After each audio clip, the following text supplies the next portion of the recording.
It's the next level. Hmm? Ah!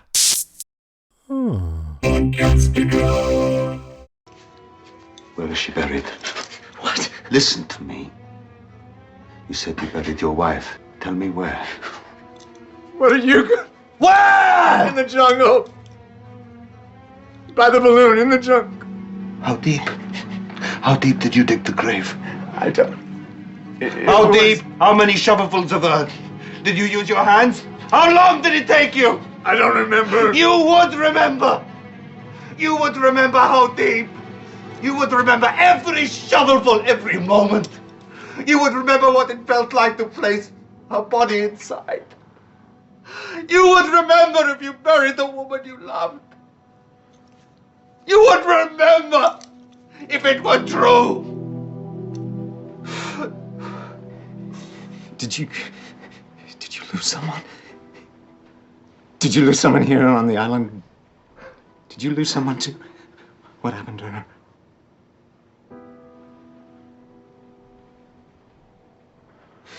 It was an accident. It was an accident. The woman responsible thought she was someone else. Someone coming to hurt her. Someone like you.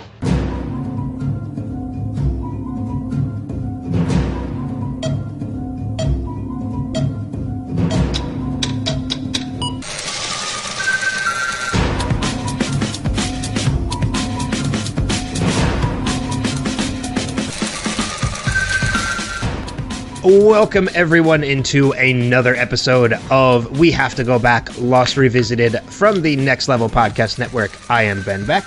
And from the Podcastica Network, I am Kristen Howell. This week we are covering Season 2, Episode 14, one of them in our series Rewatch. And I'm excited to talk about this one because I know I've made no bones about it over the course of all the podcasts we've done so far. We get the introduction of one of my favorite characters of this series in this episode. And, well, we get the introduction to a degree. So, no, I think we get a pretty good idea of who he is. Maybe by the end, yeah, but we still don't know completely who he is at this point. But I digress. We'll talk about that more when we're diving into the podcast and we're breaking the episode down. But just a couple things real quick. This is a spoiler full podcast, so be warned if you're not already that we will talk about things that have already happened over the series as well as things that have yet to happen in the series. So just be forewarned, spoilers are coming, especially probably with this podcast, with this particular episode. But I think that's just about it. I know we've kind of scrapped the whole top points, and we just now have a discussion about the episode, which I think has worked out well over the past couple weeks. But, what do you say we dive into the episode? Sounds good to me. I'll let you kick things off. What's something you wanted to start with when it comes to the discussion of the episode? I actually wanted to talk about it. It's little, but it's something that I noticed this week's episode, and that is the way that people like to manipulate others to oppose Jack. I've noticed that this is becoming kind of a trend with a lot of characters. I don't know if it's because Jack is kind of a dictator or kind of an authoritarian. He's not really very democratic in his leadership skills. And because of that, I've noticed that a lot of people, like last year it was Sawyer and this year it was Saeed, they both manipulate Locke to get Locke to do what they want them to do, so that when Jack is opposed, that Jack goes after Locke instead of Sawyer or Saeed. They stay out of the fire. And I think that it kind of furthers their opposition to each other as the season progresses, making it pretty impossible for them to ever work together on anything. What do you think about that? No, I'd agree with that. I think one of the things is that I think Jack and Locke have made it very obvious, maybe not to each other. Although, no, I think it's obvious to each other too, but I think it's very obvious to, not just to each other, but to everyone on the island, that these two are guys that just hate each other. Like, they just do not get along. And Right. I think many people are using their hatred and distrust of each other to their advantage. It's just such a shame. And I only say that because I feel like Locke can be reasoned with. At this stage in the series, I feel that Locke is somebody who can soften and he can harden very easily. He's not a very rigid person. And when Jack is cleaning up all the blood and gauze from helping Henry, Locke is like, well, how can I help? What can I do? And Jack just looks at him. He's like, shut up. And it's just like, why do you talk to people that way? And I understand that, he's frustrated that he was lied to, but he lied to Locke as well. He was being shady and not telling anybody that they were raising an army, and that he wanted to keep Locke out of that decision. But he was angry that Locke changed the code without telling him. So a lot of me thinks that Jack got as angry as he did this episode because he was kept from being in the inner loop on something that was happening, and not because there was a guy getting tortured. And I'm kind of combining two of my points here, just because that manipulation caused Jack to kind of like go crazy about being left out of that situation. I'll talk about that later because it's another one of my points, and I don't have many points for this episode, so I'm gonna hang on to that. But but for my first point, it's mainly just the fact that I've just noticed this trend in manipulating Locke to get Jack to leave Jack out of something, or to oppose him, or to defy him, thus making a further rift between Jack and Locke that seems to be coming from even the the other survivors on the island. Yeah. No, I mean, I definitely see that. I mean, it's one of the things that I think a lot of people are starting to use their distrust for each other towards their advantage, to their own advantage. I mean, and you definitely see it play out this week with Saeed in that, he's going to get what he wants, and he's using their distrust of each other to get it. Mm-hmm. Well, Sawyer really did it too last week, big time, with the guns and the armory, and going to the hatch, and then taking that opportunity to take the guns while Jack and Locke were fighting on the beach.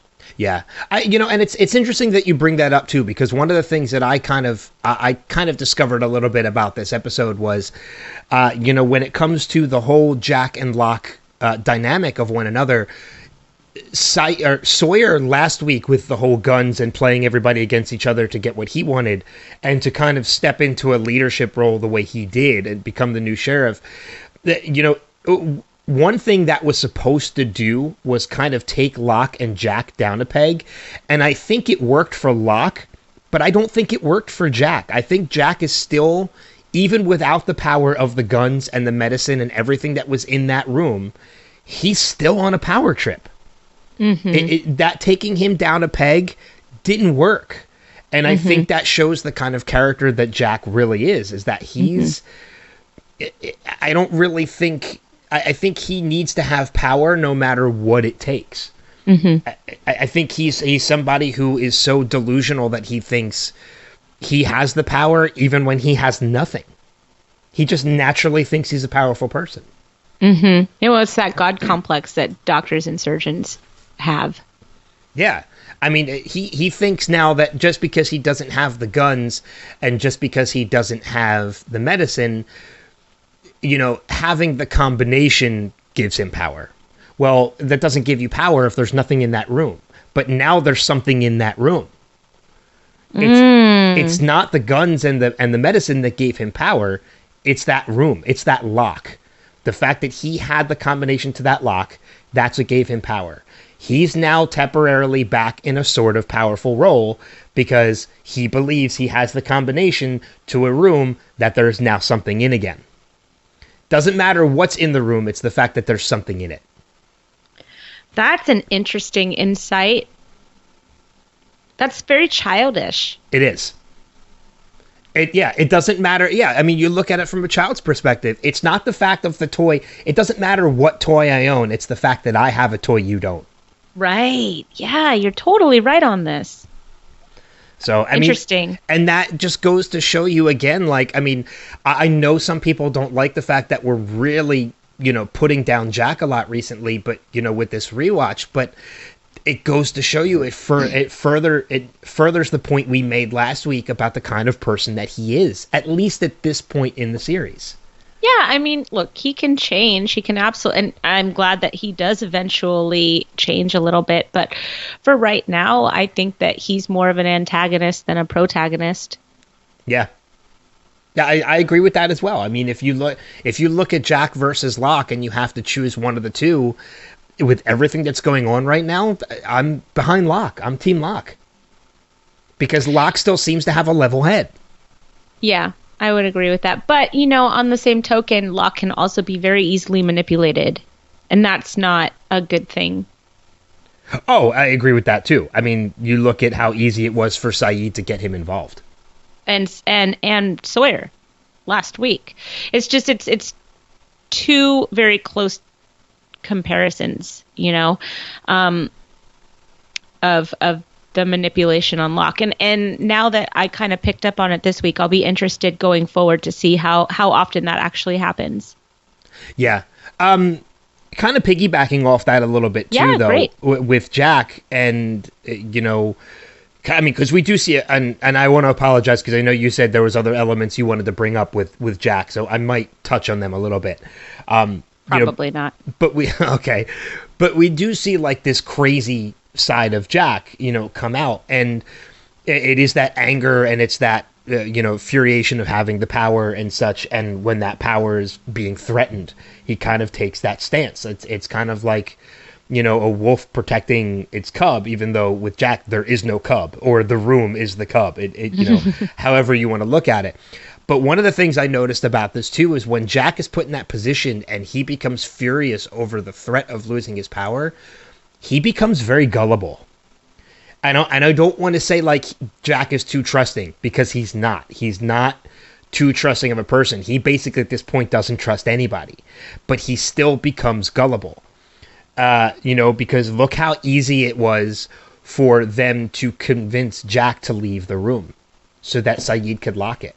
And in that element, I think Sayid kind of played both of them at that point. But the fact that it was very easy for Jack to be played shows how gullible he can become.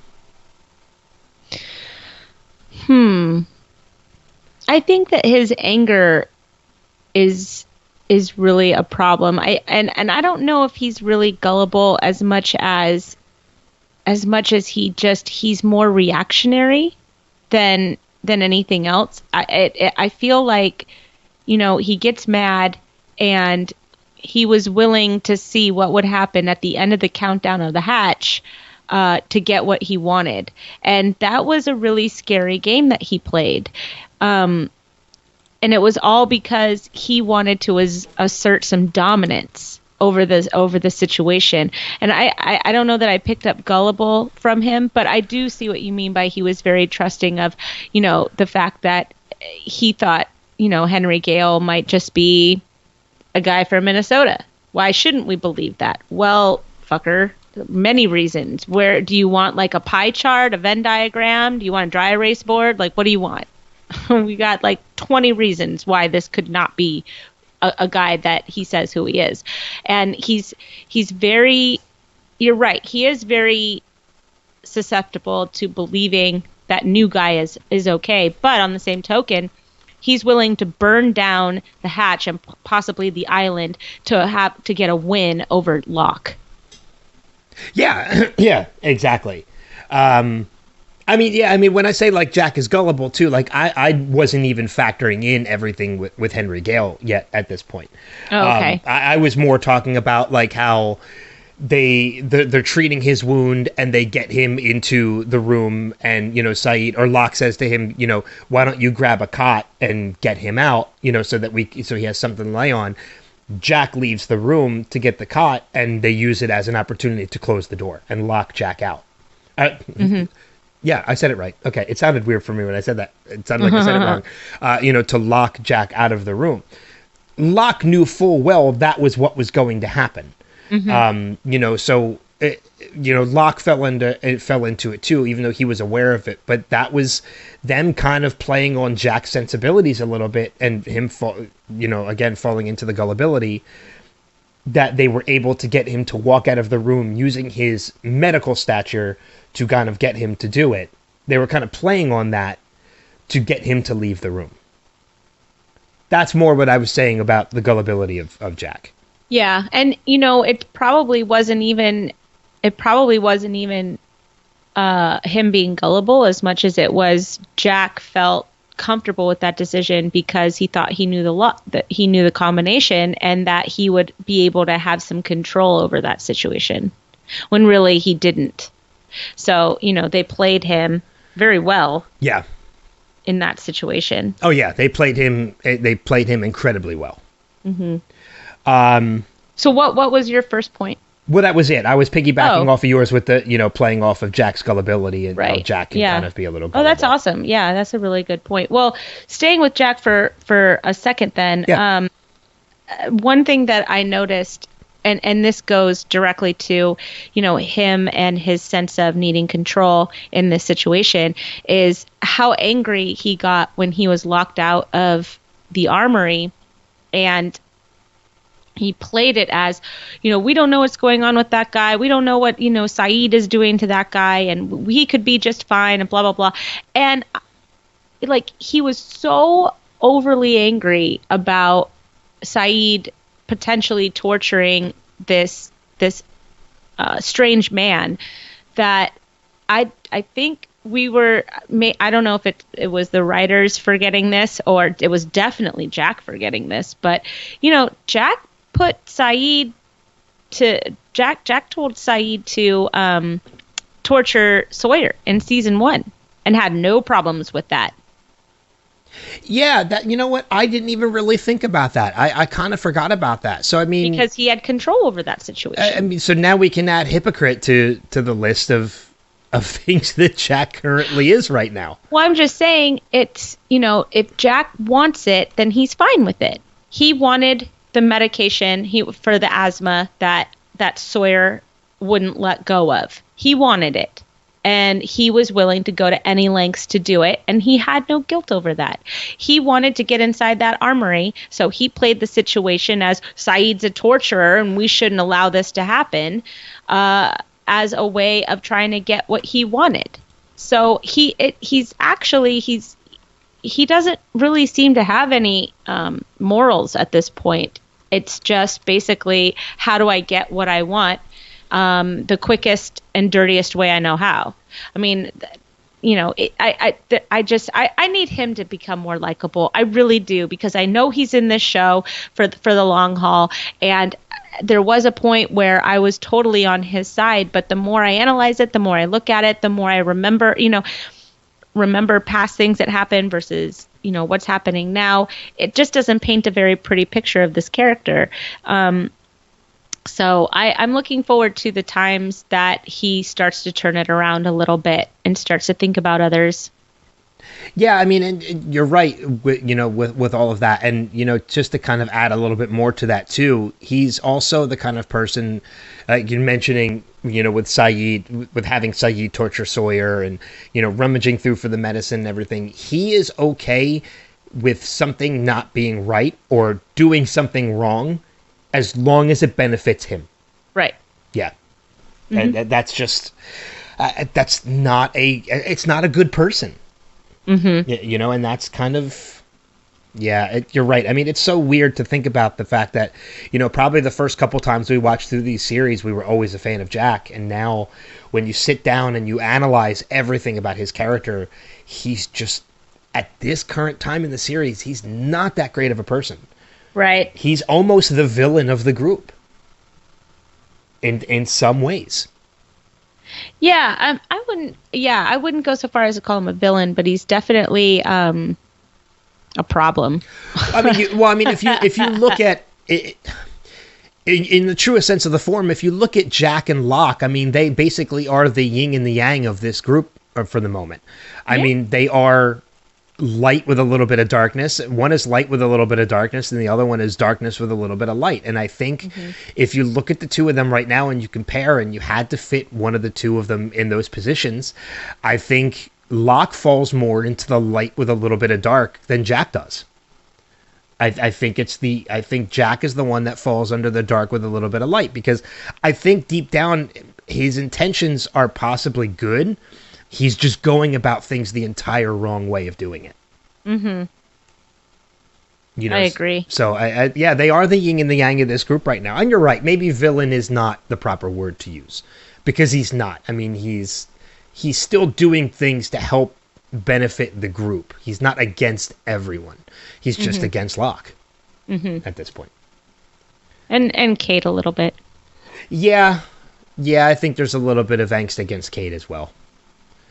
So, but yeah, that's just going to get even more complicated as time goes on. Real soon. Yeah.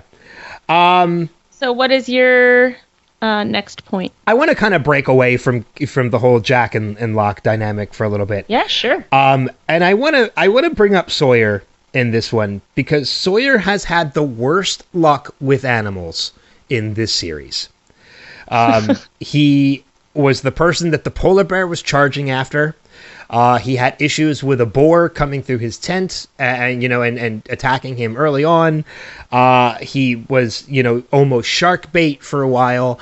And, True. and now he's being tortured by a tree frog. And like he just has the worst luck with animals when it comes to this series. Animals sense evil. That's true. That's very, very true. Almost to the point where it's very odd that, what we're going to see coming into season 3 is he's tortured by animals, but he almost becomes one in the fact that there is a point where he's actually locked in a cage. Right. So it's an interesting dynamic between Sawyer and animals. And it's kind of weird and downright creepy that, there's a moment in this series where you can compare Sawyer to Lenny from In Mice and Men. With Lenny with the rat and like coddling the rat so much that he kills him. We see Sawyer flat out crush a frog in his hand. I forgot that he did that, and I was pretty horrified. Yeah, I didn't forget about that at all. Yeah, I remembered that was coming. Blocked that out of my memory because I was just horrified. I felt like Hurley. I was like, what did you just do? Well, the sad part about that whole situation, too, is that you can tell in Hurley's face, Hurley knows it's coming. Like, he knows the kind of person that Sawyer is. He knows that Sawyer is being tortured by this frog. And when he has this frog in his hand, Hurley senses this. He knows this is coming, which is why he tries. He's like, why don't I take the frog about 2 beaches over? Maybe he'll meet a nice female tree frog. It's Hurley's trying to save, to Hurley's testament, he's trying to save the life of this poor little tree frog. And that was doing nothing wrong. He was just being a frog. Yeah. But unfortunately, Hurley can't do it, and we see Sawyer just crush this frog in his hand. And it's one of those moments, like, it's one thing to crush the frog in his hand, but to then turn and put it in Hurley's, like, that's a step too far. Like, this guy literally just helped you find this frog. Granted, you had material over him in that Hurley was hoarding food. So Sawyer kind of had ammunition against Hurley.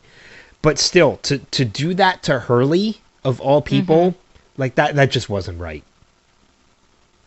It wasn't right, in my opinion. Yeah, I agree. I completely agree. Well, I mean, that whole scene was terrible. That whole side story was terrible. I hated it. It was just, it was just in case you didn't fully hate Sawyer at the end of last episode, in case we made him too human, we're going to make him an animal killer in this episode, just so you really hate him going forward. Yeah. I mean, and to kind of continue with this a little bit more too, there were two elements when it came to Hurley about this whole side story there was one element that I liked, and there was another one that I didn't.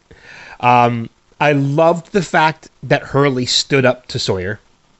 He's like, okay, I get it. I'm fat. Let's all pick on the fat guy. At least people like me. Which was a great moment for Hurley. The fact that, he stood up to him, and we kind of see a switch flip in Sawyer, and like, okay, like, you called my bluff. I'm a bad person. You called my bluff. Can you please just help me? We saw a softer side of Sawyer in that moment. But the one thing I didn't like about this side story was, did you really have to make Hurley a hoarder? I mean, because like that's the only time this plays out is when you have that. And I feel like the writers did that simply to give Sawyer something to hold over Hurley. I really felt physically ill watching him with that tub of ranch. Because his character has come so far. Like the whole part of, he had an opportunity to keep food for himself, but the fact that, when they found the food in the hatch, it was Hurley's decision to divvy it out amongst everybody. Like that was such a great character development that you did for him. So the fact that you kind of made him take 2 steps back and making him somebody who's hoarding this food for himself, I kind of didn't like that. Yeah, I get what you're saying. I agree. I think that was definitely. Yeah, I see what you're saying. Because it was yucky. I don't think like that tub of ranch. I don't think that ever comes into play again. The fact that he's hoarding food, I feel like they simply did that just to give Sawyer something to hold over Hurley. And yeah. I just didn't like the fact that they did that. I guess it's a way for the writers to explain why Hurley never loses weight, maybe. Maybe. Or he just doesn't have a metabolism. I don't know. Yeah. I would think that all that walking and, not a lot of access to food other than, fish, boar, fruit, that kind of diet, you're going to shed a ton of weight. Yeah. Yeah, that's true. So, yeah, I just, I don't know. I just don't know. I agree with you, though. What about you? What's something else that you wanted to talk about for the episode? So there was kind of a theme of being used in this episode. Especially when you look at Saeed's backstory. Saeed was a character that just did his job. Right? I mean, he was in the army. He did as he was told. He was in the intelligence unit, as we learned. And then they're captured. And the U.S. finds out that he speaks English really well. And so they use him as a translator. Then they decide that they're going to use him as a torturer. And he's never done that before. And they're very unapologetic about it. They leave Saeed at the end of this episode. They just kind of leave him on the side of the road. Here's some bus fare back to Ramadi. And, that was it. They all went away. And you could see the burning in the background. Like, where was he supposed to go? But they were done with him. So they threw him on the side of the road like garbage. Yeah. Saeed kind of uses Locke to gain his own agenda. Danielle uses Saeed to find out about who this man is. What else do I have? Sawyer uses Hurley to find this tree frog so he could kill it. There was just kind of this running theme. I don't even know if it was a theme, but there was just this, feeling, this overarching feeling that it was just kind of a low down, dirty type of episode.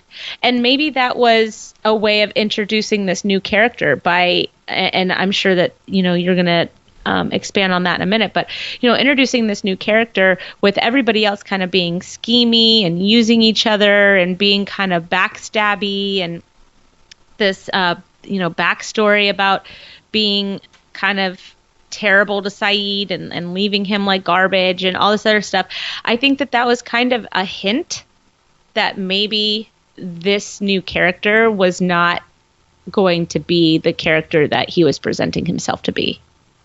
That's an interesting point, because I think another way to look at that too, or to basically just talk a little bit more about the point you were making, is that it's almost as if like the writers have been leading us to believe like, okay, there's elements of mistrust, people aren't who they seem, and then we're introduced to Henry Gale, and it's almost a way of the writers saying, if you think it's bad now with these guys, you haven't seen anything yet.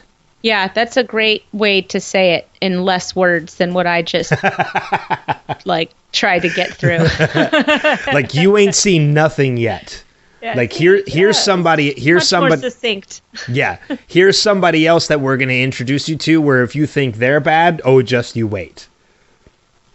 Because whereas, with Saeed and Locke and, these guys playing off of each other's mistrust, with everything going, these guys are all playing off each other's mistrust, but in the meantime, Henry is the one person who's playing off of everybody's mistrust. Who we should all probably keep our eye on. Yeah, exactly. Like, we're not paying attention to him, and we really should be.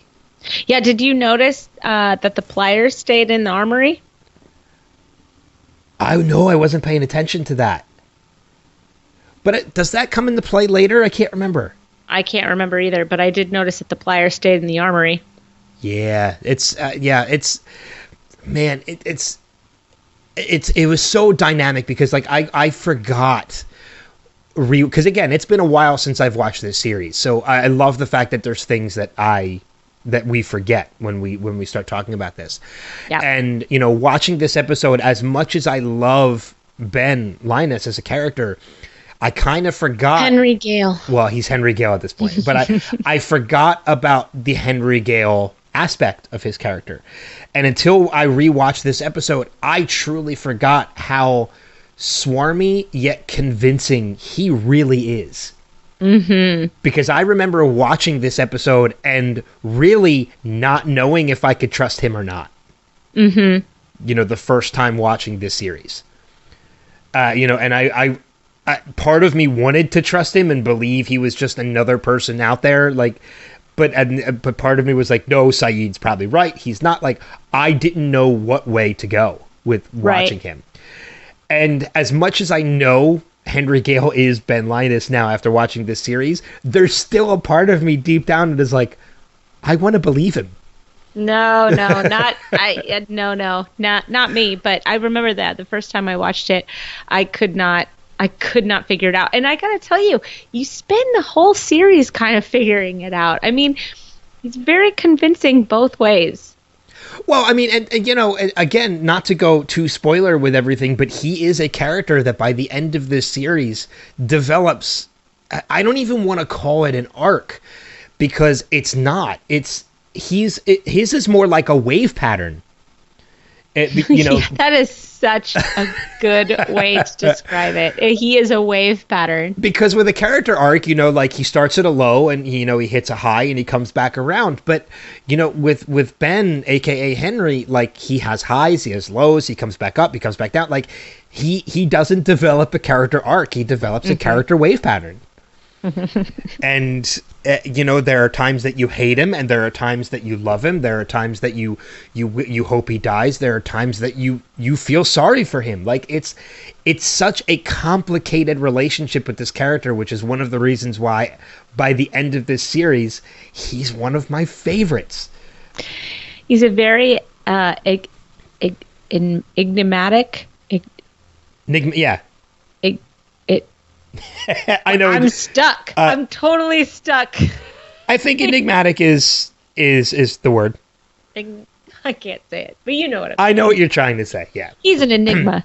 Yeah, there you go. There's a better way to say it. My goodness, I got stuck. I'm like, It's been a long week, guys. But yeah, I mean, it's, and by the end of it, I'm not going to go into, the series finale, but, his role in the series finale, at the very end of the series finale, I thought was extremely fitting to his character. I think he's got one of the most complex histories of any character in this series. The wave pattern rather than the arc, and by the end, the ending of his character is fantastic. How his character story wraps is great, and that's why I was so excited that we finally got introduced to him in this episode, and we've merely scratched the surface of his character in this episode. You really haven't even met his character yet. No, yeah, not at all. You got like a little pinky nail version of him, so. But I do think it's very interesting that it was a very kind of smarmy, nothing is what it seems, everybody isn't who they think that you are kind of feeling throughout the episode as this new character is introduced. Yeah. I mean, it's fun to watch too, as you're watching this episode, to think and keep the thought in the back of your mind. I know we've mentioned this before too, that he was initially only supposed to be Henry Gale in this. He was never supposed to become Ben Linus. He was set for, I think, either 3 or 5 episodes of this series. He was simply supposed to be an other that they trapped, who was convincing them of, who he was, that he was a survivor of a balloon crash, and that he was literally just supposed to come in, cause some turmoil and turning these guys against each other, and then go back to the collective. He was never supposed to become the character that he does. But I'm glad that they changed their mind. I am too, because when you watch the acting that he does, he's just fantastic at playing these kind of characters. Mm-hmm, I agree. And it just plays off so well. And he does it so well that anything else that he's in, after this, people are like, oh, he's going to be a dick. Yeah, and you know what? Like, the next show that he did after this was Person of Interest, and That's right. I watched it purely for him.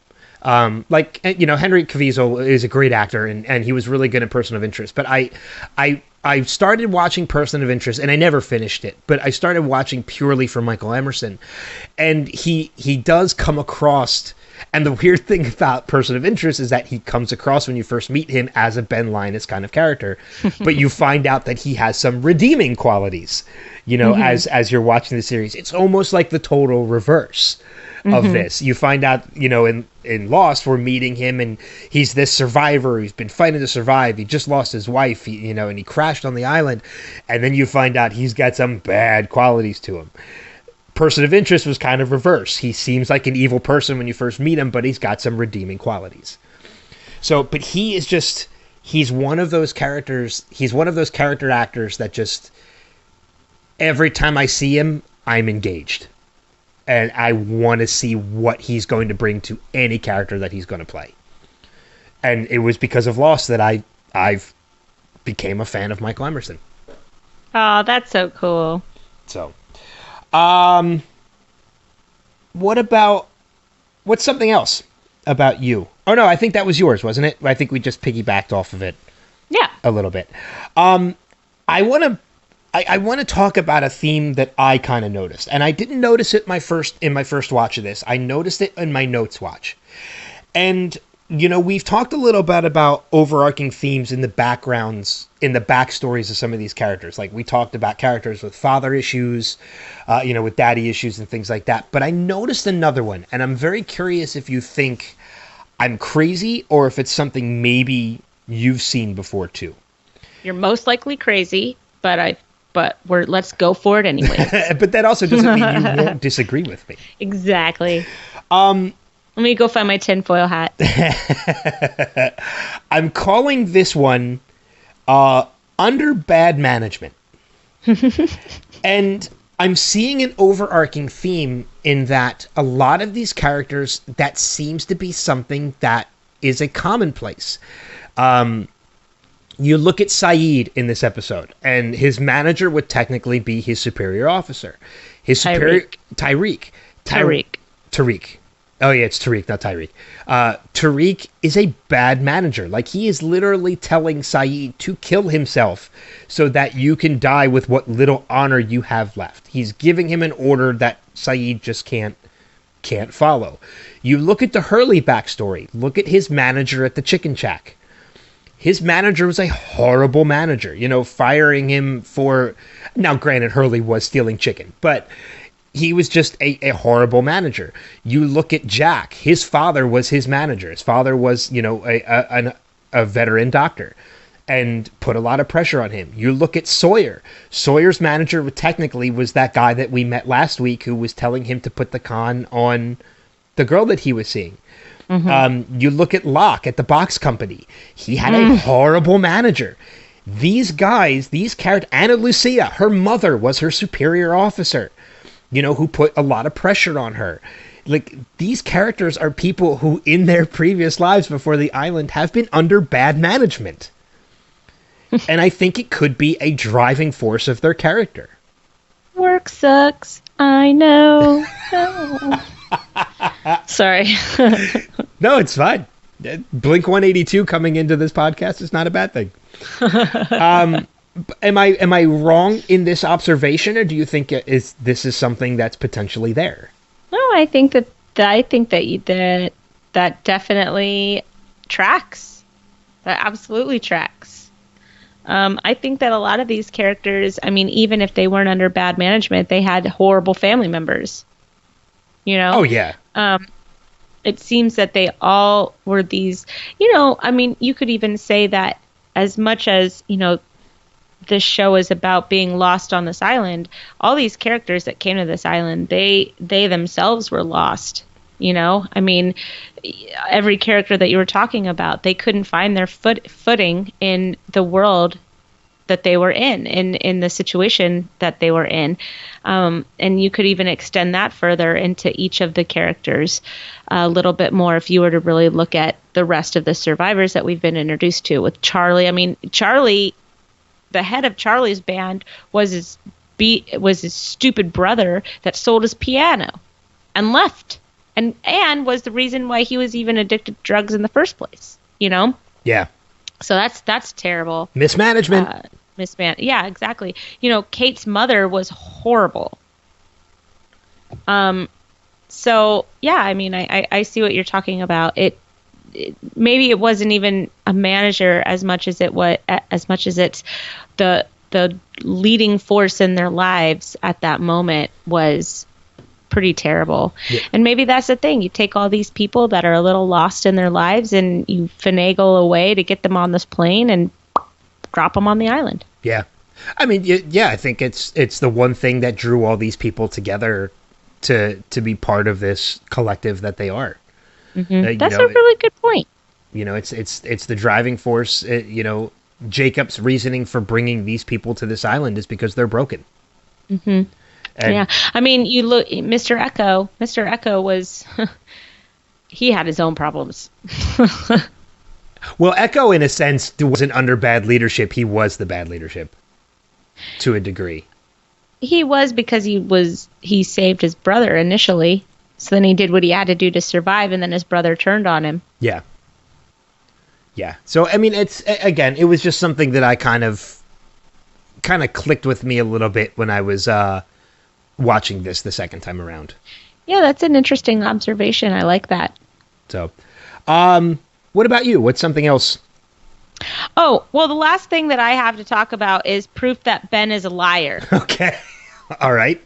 Not it's me. Not Ben. It's Henry Gale. There you go. Proof that Henry Gale is a liar.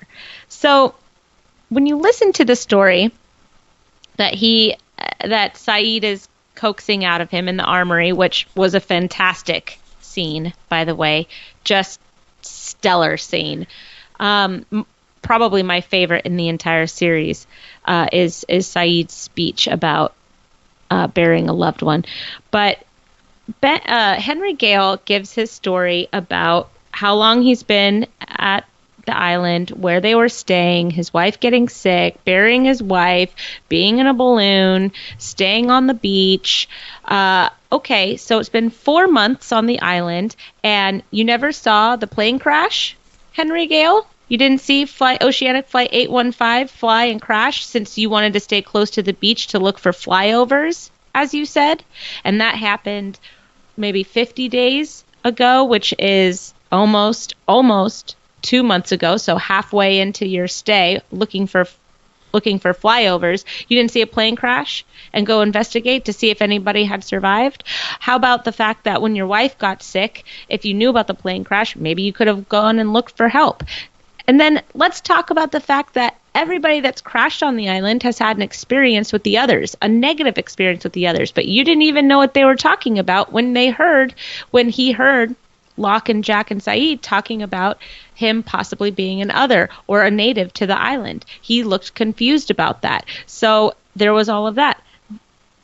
And then, to me, the biggest tell was everything that Saeed said about the fact that, he had no details to remember about the burial of his wife. And I think that Saeed made a very good case for why exactly he should have known about losing his wife, burying his wife, and saying goodbye to his wife. He knew all of the details of the balloon. He could tell you all about the balloon. But other than that, he had nothing on what was, what he was projecting to be the biggest tragedy that had befallen him since landing on that island. What do you think about that? No, I agree with you. I think there's a lot of inconsistencies to his story that I maybe it was just the whole fresh situation that kept maybe Saeed from realizing a lot of these things. And, hindsight is always 20/20. So maybe he didn't really think it completely through. But, to touch a little bit more on Saeed and, talking about like the burial of his wife, I agree with you. That is such a hugely powerful scene because, one, it's his way of kind of calling out Henry on his bullshit. But at the same time, we're finally getting Saeed facing his own emotions. Mm-hmm. Like, he has shut down since Shannon died, since Shannon was killed. And we're seeing him finally confront how he feels about everything.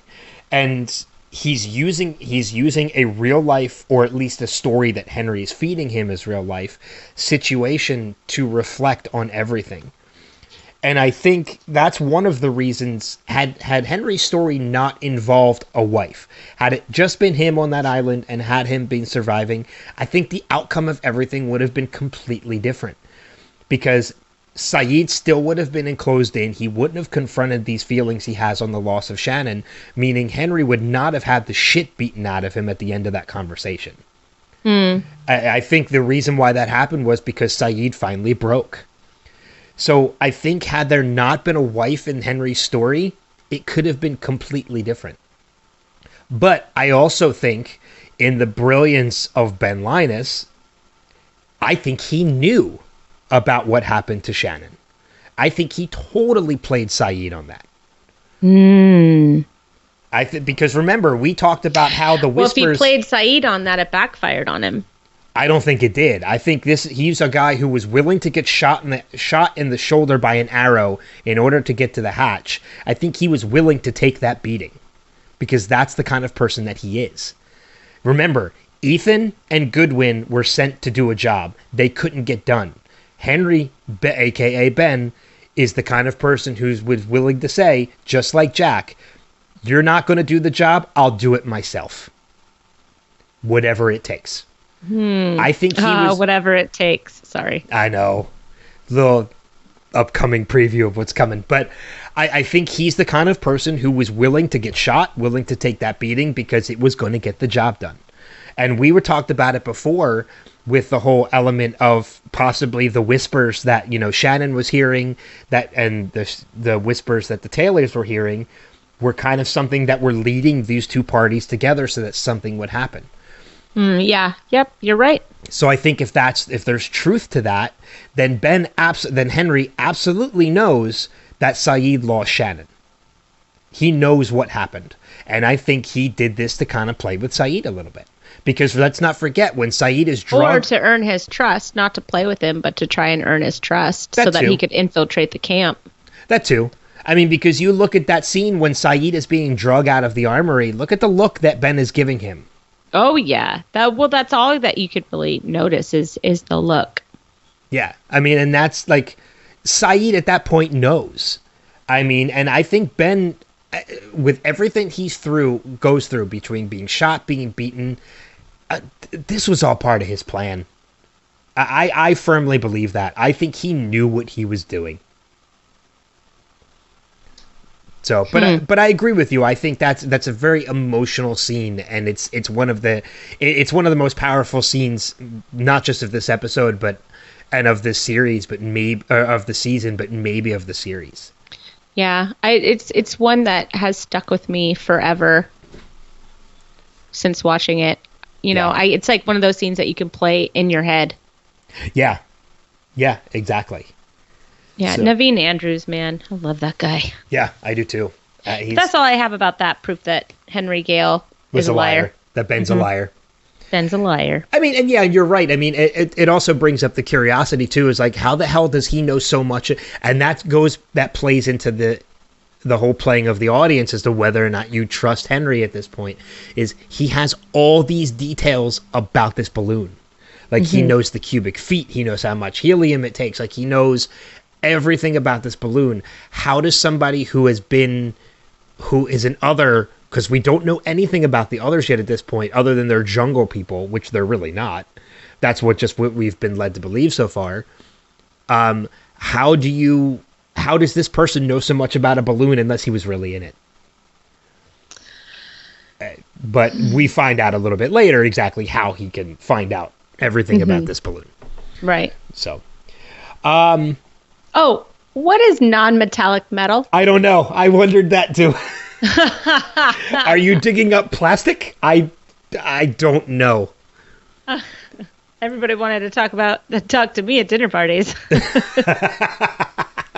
It's a really good line. It really is.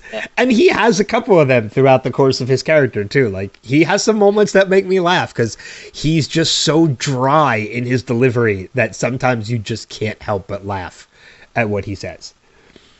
You know, but then there are other elements of the series, too, like when Sawyer calls Hurley Babar, that just make me burst out loud. Like, it's not an appropriate nickname for Hurley, to say the least, to call him an elephant, but it still makes me laugh. So do you have anything else? I actually do. I have one or two other things that I can bring up. You know, we talked a little bit, obviously, about Henry Gale from Minnesota. I think we've said what we can say about his character. I want to talk a little bit about let's see. Before I go into that, let's talk real quick about the clock. Because we see something new when it comes to the clock this week. And that's those hieroglyphics. Because we see the time run out after Crazy Jack prevents Locke from... That was insane. Yeah, I mean, you know, it's always been a question as to whether or not anything is going to happen when this timer runs out. And I think we've gotten an answer to that. In that we know something will indeed happen if they let this clock run out. Mm-hmm. Now the question is what, and we're gonna find out soon enough, because by the end of this season, the hatch will be no more, and we're gonna find out exactly why. So yeah, that was just really really interesting dynamic of seeing how the hieroglyphics turn, flip when it comes to the clock running out. But the other thing, if I were Locke, I would be like, we're putting this code in forever. I'm never leaving this hatch again. Yeah. Well, I think it's kind of out of Locke's control when it happens at the end, doesn't it? I can't remember if he lets it happen or if he's not there when it happens. I can't remember. We'll get to that point in a couple weeks. Jack was there. I know Jack was there. Locke. Oh! I see what you're saying. I don't think Locke was there. Yeah, we'll see. Yeah, so we'll find out. But the last thing I wanted to bring up is, I guess, kind of a theme of, and this is something we've touched on quite a bit, and this kind of goes into Saeed's backstory and the flashbacks of Saeed's past, and it made me really have a very curious thought about the true life element of 6 degrees of separation in life. Because we're seeing these characters interact with each other. Obviously, we see Kate's father, or stepfather, rather, as we find out, as part of Saeed's flashback. He is one of the soldiers that is dealing with Saeed. He's holding a picture of Kate at one point, as a young girl. So we're getting tie-ins, and we're seeing how their lives are tied together, and how they are connected. But one of the things that made me realize about like 6 degrees of separation in real life is we get introduced to another character this episode, and that's Kelvin. Yeah. Kelvin does come into play later. We find out, and again, this is spoilers looking ahead a couple episodes, but we find out that when we met Desmond in the hatch, Desmond had a partner. That partner was Kelvin. And I think he even mentioned Kelvin's name at one point as well. We've heard Kelvin's name, but now we're meeting Kelvin. Although I don't think we know that is Kelvin yet. I don't think his name was ever mentioned in this episode. But Kelvin and Saeed have interacted. So they've tied their pasts together, but when it comes to being on the island, they never meet because Kelvin's already dead by that point. But it made me realize how closely knit people's lives can be, that even though Saeed and Kelvin have met in the past, they still come incredibly close to each other in the present. And it made me really wonder, how often do our lives interact with people that we may not even realize? Is that a little bit of a too deep of a conversation? Not at all. Not at all. I mean, that happens all the time, especially like in the community that I live in. We go to a new city every couple of years, and and everybody knows each other from something else. And if they don't know you, they know where you've been, or how long you were there, or maybe somebody that was there that you both know, or something like that. So it's crazy, but you live in these little pockets of life, and you're on this earth enough, and you travel enough places, you're going to eventually just be linked to people, and that's very cool. Yeah, I really think in this episode, I've kind of always thought it to begin with, but watching this episode, I really do think there is a true real life 6 degrees of separation. I think you can connect any two people in this world within 6 people, or within 6 steps, if not less. And I think that's just an interesting dynamic that kind of really blows your mind when you think about it. Well, that's like on Facebook. If you see people that are like, you go to one of your friends, profiles or something like that, and it says you have a mutual friend, and it's somebody that is from like the other side of the world or something like that. You're just thinking to yourself, how do you know these people? How on earth do you know each other? Yeah, exactly.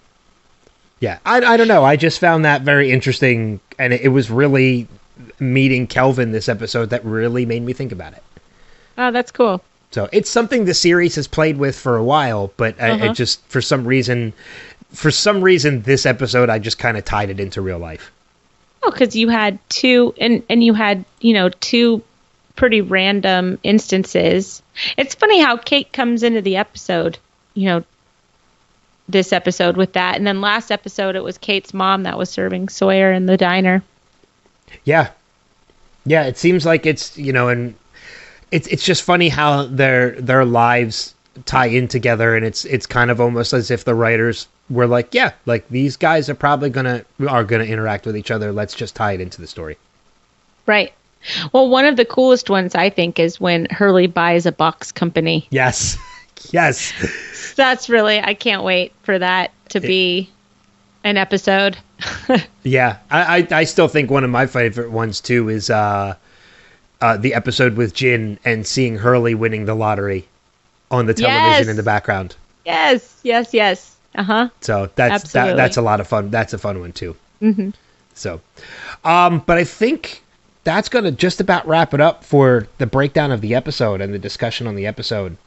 We obviously want to hear what you guys thought about the episode. Well, you've already told us about that, but we want to hear about episodes going forward. So we highly recommend you guys leaving us feedback, as we get every week from other people, and there are multiple ways that you can do that. First and foremost, it would help if I had the agenda in front of me. But we are on Facebook at facebook.com/Lost Revisited. We are on Instagram at Lost Revisited Pod. You can email us at lostrevisitedpod@gmail.com. And if you want to leave us a message, you can record yourself and send it to our email address. That being said, we actually do have 2 pieces of voicemail that we're going to play this week from our buddies Steve Brown and Des Combs, as they usually do leave us feedback. And you know what? I think we even have some feedback on the Facebook page this week as well. So we'll read that in a couple minutes, but first, let's get through the voicemails first. We'll start with Des this week. So let's play that now. Hey Ben, hey Kristen, this is Des, calling about the episode One of Them. I have to be honest, this one is a hard episode for me to sit through for more than one reason. I'll get to that later. One little Easter egg. I don't know who watched The Sons of Anarchy, but we had Theo Rossi in there in the flashbacks. And that's about the only thing interesting to me in the flashbacks.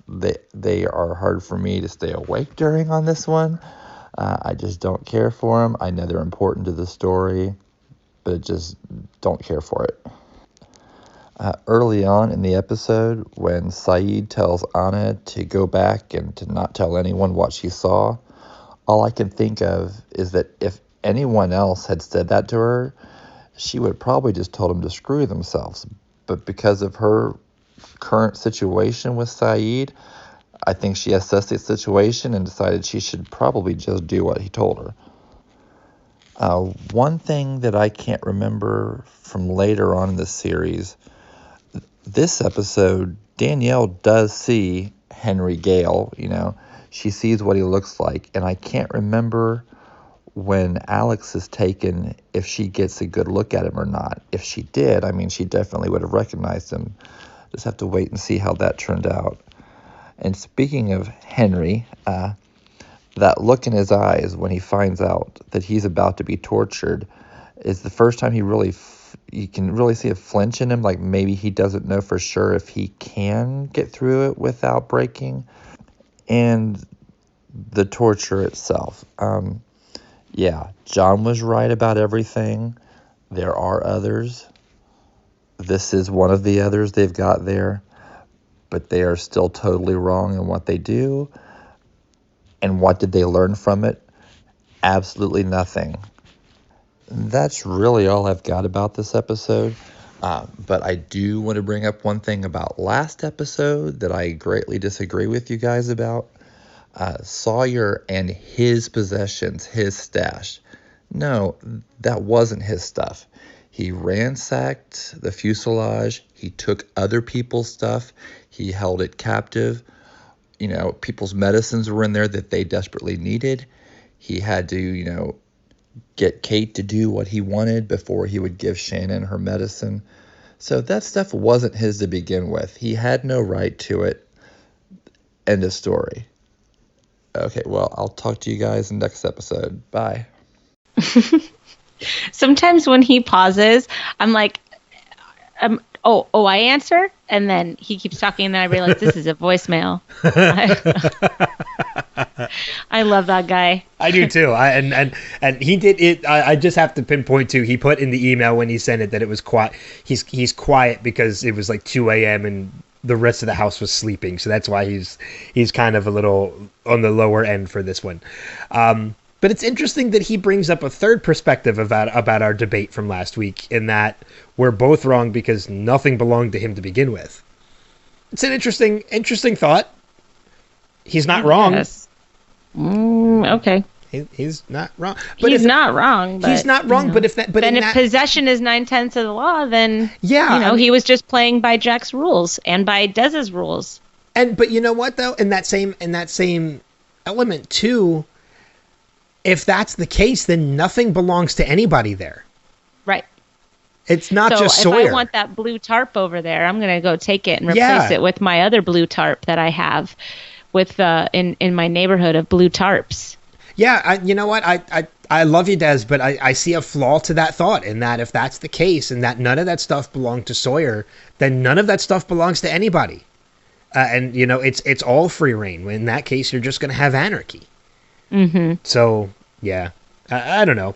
I do want to touch on the thing that he said about Rousseau and recognizing Ben. I do think it's a little bit of a continuity issue with the episode, because I don't remember if it's something that they address or not, as Des mentioned, whether or not she recognizes Ben as taking Alex. At this point in time, the writers did not realize that that was the way they were going to go, because let's not forget, he was not supposed to become the character that he became. So at this point in the writing, he was never meant to become Ben Linus. So that's a good point. So he was never meant to be the character who took Alex. That was something that they wrote later when they developed his character further. So I don't know if that's a continuity issue and something that they just never discussed, but as far as the writing goes, that wasn't even a thought in their minds when they wrote these characters. Right. So I don't remember if it's addressed later or not, but I just know at this point it wasn't planned. But thanks, Des, for the voicemail, and even if it was at 2 a.m. Thanks, Des. All right, let's switch over to the voicemail from our buddy Steve. Hello, Kristen and Ben. This is Steve, and just got finished watching One of Them for the second time. Such a good episode. Loved Naveen Andrews' acting in this one. It's just so very, very good. Love seeing all the connections between the characters that we see here. I mean, there's not a lot, but there's a couple. Obviously, the biggest one is I love the line from Kate's dad where he says, "The fact that you know what formally means, we're good." I thought was great, and the B story, or maybe the F story, with Hurley and Sawyer about the frog. It kind of reminded me a little bit of like Apocalypse Now, Hearts of Darkness. Kind of thing, the trek through the jungle, and then seeing one man's darkness being played out in another man who's not as dark, experiencing that darkness. I thought was really, really good. I never made that connection before.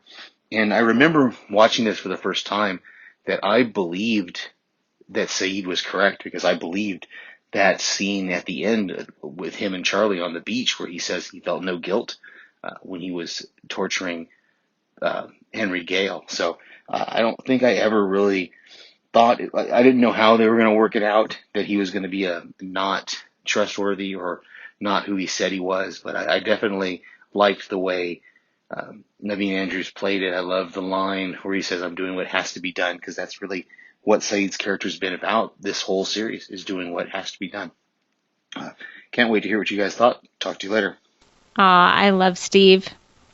You know, I'm glad that he mentioned the bit at the end with Saeed saying that he had no guilt over what happened, because I thought that was really important.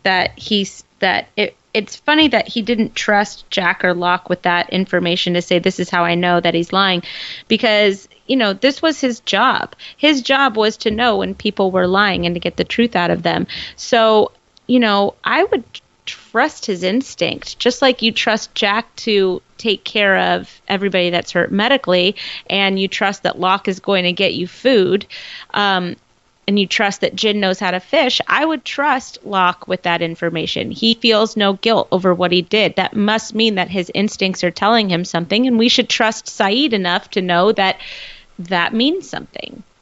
Yeah, and it's I'm glad he brought that up too, because that was a scene that we kind of forgot to talk about, in the discussion of the episode. And I'm curious though, from your thoughts on this, because he does say, I know that he's guilty because I didn't feel sorry for what I did. I didn't feel guilty for what I did. We see in the flashback that he does feel sorry for what he did to his superior officer, in, saying to Kelvin, I will never do what I just did again. That's something that shouldn't be done to anybody. He's obviously feeling remorse for what he did. Mm-hmm. Does he at any point feel remorse for what he did to Sawyer? I don't know. You know, I don't remember if he does or not. I don't think he wanted to do it. Maybe that's the difference. Maybe that's the difference then. Is that it was something he did to Sawyer because he felt he have to, not because he wanted to. But Yeah. with Ben, with Henry, he felt the need both that he had to and he wanted to. Mm-hmm. So maybe Yeah. that's it. That's the difference. I was just curious. So It's interesting. yeah, but thanks, Steve, for that voicemail. Hashtag we are Steve. Hashtag we are Steve. Oh God, I love the fact that we're in that now. We do. There is a piece of voicemail, or not voicemail, Facebook feedback too from Gemma Hall, and she posted on one of our posts. Poor Ben or Henry. He just gets beaten to a pulp over and over.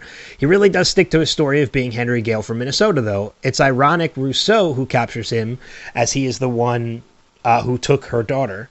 I do love his introduction, and I think I actually believed him until they found the grave later. Such a terrific actor and major character introduction. So, yeah, agree with all of those points. And that element, yeah, when Saeed finds the body a little bit later, he finds the gravesite a little bit later by the balloon, that's when things start to take a really interesting turn when it comes to Henry. Stupid Henry Gale. Hey, I like Henry. No, I like Ben Linus. Stupid Henry Gale. Thanks, Gemma.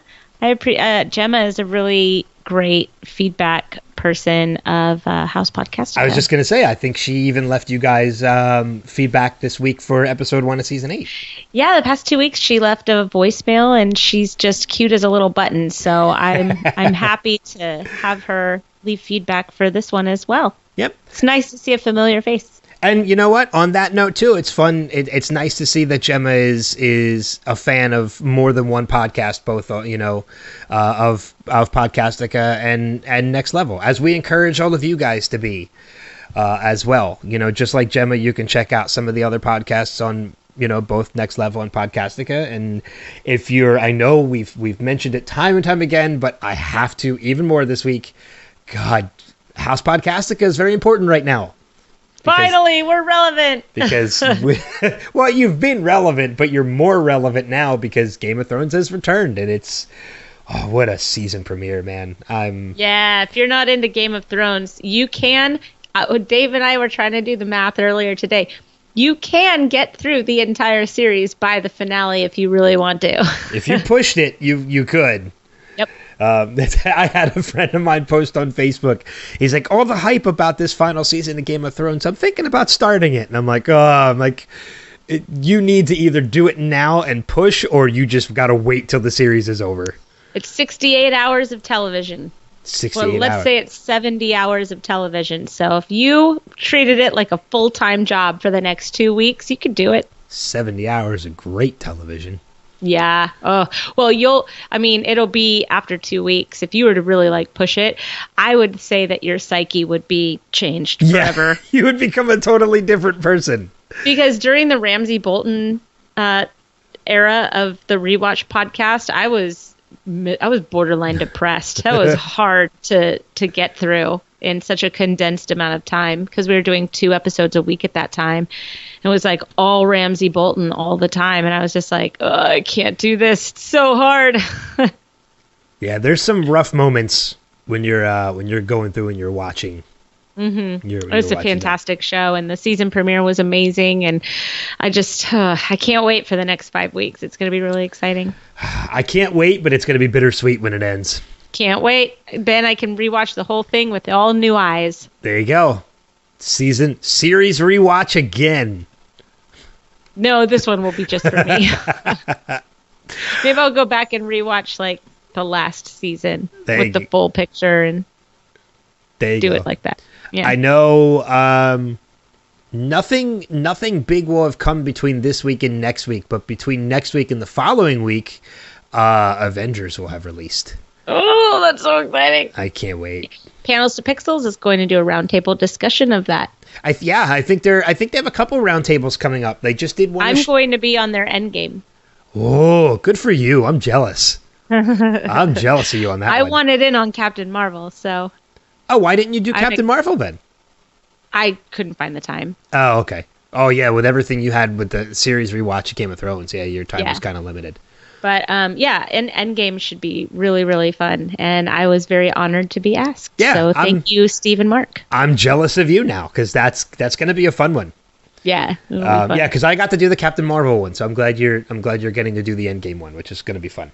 Mm-hmm. So I know they just did a review of Shazam. I think they have a review of Hellboy coming up as well, and then Endgame shortly after that happens, in which I have tickets for opening night. I can't wait. We live in a really shitty, like, beach town. Not shitty, but like, okay, let me redo that. We live in a teeny tiny little beach town with a shitty theater that's, like real old school. Like, it's not stadium seating. You buy your tickets with your popcorn. You can't buy in advance. So we're just going to go and hope for the best. Or else we have to drive, an hour and a half, 2 hours to one of those really good big theaters. Well, Such a bummer. but at least you'll get to see it. Yeah, man, I don't care. I'll sit on the floor. I kind of like, there's 22 movies, and I kind of want to try and see how many of them I can get through before Endgame starts. I don't know if I'll be able to, because you're talking like 50 plus hours of viewing. It's a lot to get through, but I'm going to try. I don't know if I'll be able to do it. Try. But we'll Why see. not? I'm just curious where the universe is going to go once Endgame ends. But we'll see. We'll see. But yeah, I think that's just about going to wrap it up for this week's episode, unless you have any final notes. Nope. Simple enough. A woman of short answers. I'm real hungry. To the point. I'm getting there too. All right, cool. So with that being said, then, thank you again for being a part of this family and for listening to both Next Level and Podcasting and Podcast Networks. Thank you for commenting, leaving feedback when you do. But until next time, we'll see you guys down that rabbit hole. See ya. # We Are Steve.